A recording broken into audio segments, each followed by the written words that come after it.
Metal raised beds all look shiny in the product photos, but after 2 seasons of mud, heat, aphids, and 1 flying tomato cage, we've got some opinions.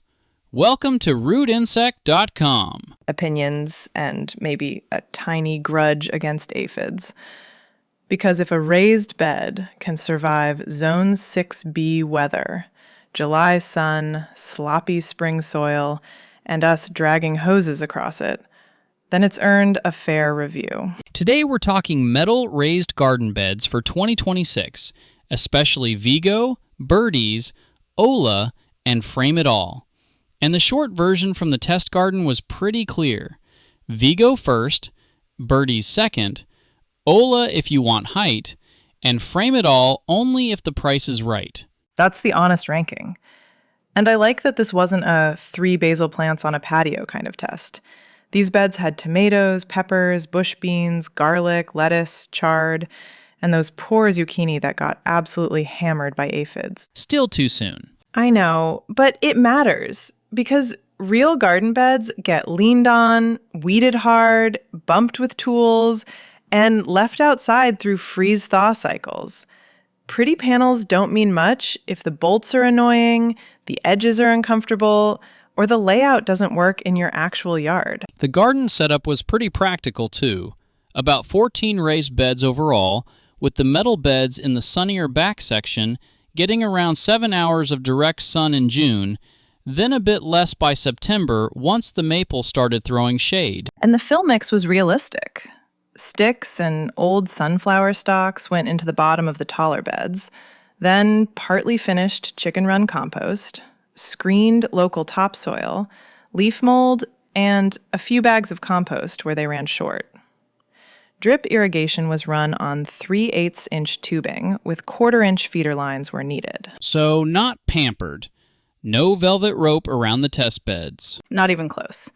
Hody weeding, hoses across corners, knees against panels while tying tomatoes, winter exposure, weird February warmth, then a hard freeze, then weeks of wet spring soil.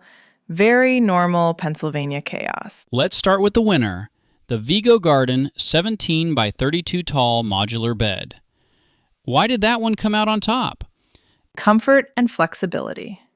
The 17-inch height was tall enough that harvesting lettuce didn't feel like folding yourself into a lawn chair, but it wasn't so deep that filling it became a financial event.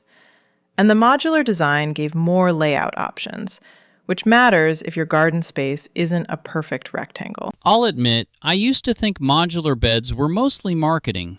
Like, look, you can make 8 shapes you'll never use. I disagree a little.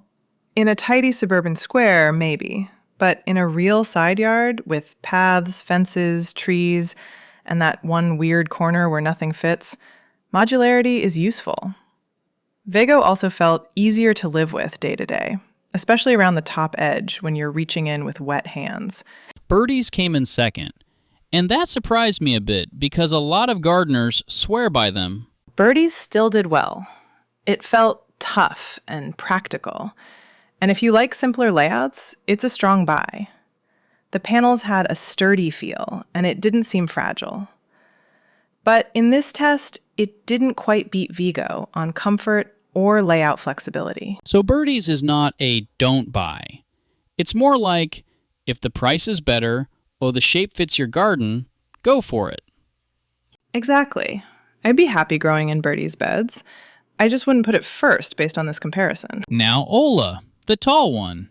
32 inches is a lot of bed. It is, and that's the main reason to choose it. If bending is hard on your back, or you want a deeper bed for crops with more root room, Olle makes sense. Once it was filled, that extra height was genuinely pleasant. But there's a catch. Filling it takes material. A lot of it.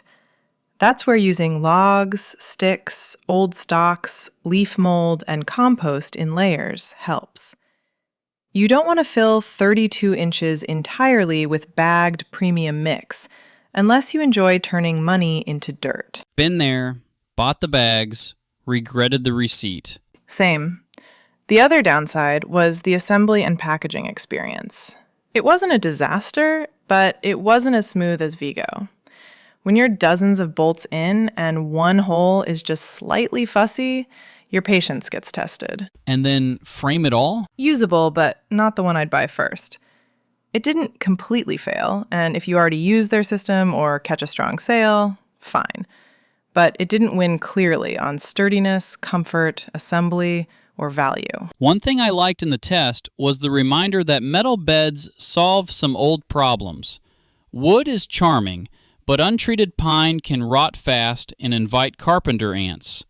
Cedar lasts longer, but it's expensive. Metal beds aren't perfect, but they're tidy, long-lasting, and they don't start looking temporary after 2 seasons. My advice is to pay attention to height, top-edge comfort, bolt quality, and how much soil you'll need before you buy. So if someone wants one good bed in 2026, I'd start with Vego. If Birdies is cheaper and the shape works, I'd feel good about it. Choose Olle for height and less bending.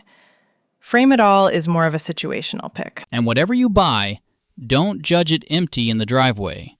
Judge it after tomatoes, weeds, mud, winter, and at least 1 season of being treated like garden equipment. Thank you for listening to this edition of RudeInsect.com, Conversations with Grant and Fiona.